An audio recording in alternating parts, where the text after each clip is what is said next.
El que diu l'estratègia d'atenció al part del Ministeri i els documents científics, el que diuen és que hi ha un part normal i una cesària, i un part instrumentat. Hi ha 3 tipus de maneres de parir, diguéssim.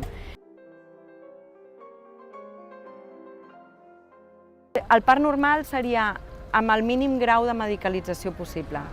És a dir, no té per què ser sense gens d'epidural, no és una qüestió de quin grau d'epidural. Ara les epidurals, per exemple, s'han perfeccionat molt, hi ha la walking epidural que et permet moure't, i a vegades una dona pot necessitar epidural quan està dilatada de 8 centímetres ja, només per l'últim procés, quan el que defensen la major part d'anestesistes i llevadores que estan una mica en aquesta corrent reivindicativa de tornar a assistir als parts d'aquesta manera més humanitzada i més respectuosa, el que diuen és que esperem al màxim fins a posar l'epidural. Què passa? L'epidural no és que tingui gaires efectes secundaris, de fet té menys d'un 2% d'efecte secundari directe.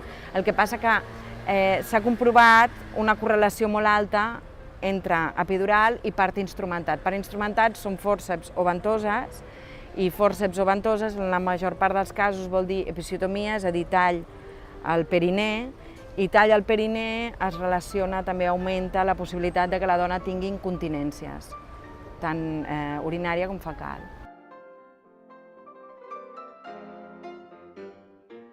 Llavors, el que es fa ara és que moltes matrones van a formar-se a aquests hospitals.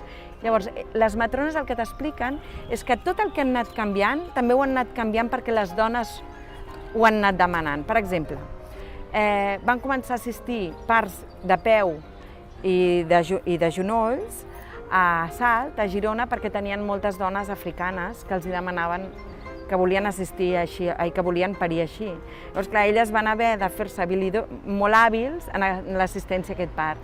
Llavors, quina va ser la sorpresa? Això són les historietes que explico al llibre, quan la cap de peritori va descobrir que als manuals científics, a la guia de pràctica clínica NICE anglesa, hi estava descrit com assistir un part de peu i quines eren els avantatges i quines eren els inconvenients. Mira, jo segueixo pensant que és que les dones, i en general els homes, a l'estat espanyol, hem de ser més responsables amb els actes sanitaris. És a dir, no es pot anar al metge a posar-te en mans del metge, així com i menys en el part. Vull dir, en un moment tan únic. És a dir, la dona s'ha emancipat avui en dia, decidim sobre la feina que volem, sobre la parella que volem, quan volem els fills o no volem. I quan llavors ens volem tenir els fills, no podem informar-nos per decidir, juntament amb el professional que ens acompanyi en el part, com intentarem parir. I mireu que ho dic molt, com intentarem parir, perquè vol dir que a vegades també vols d'una manera i és d'una altra manera.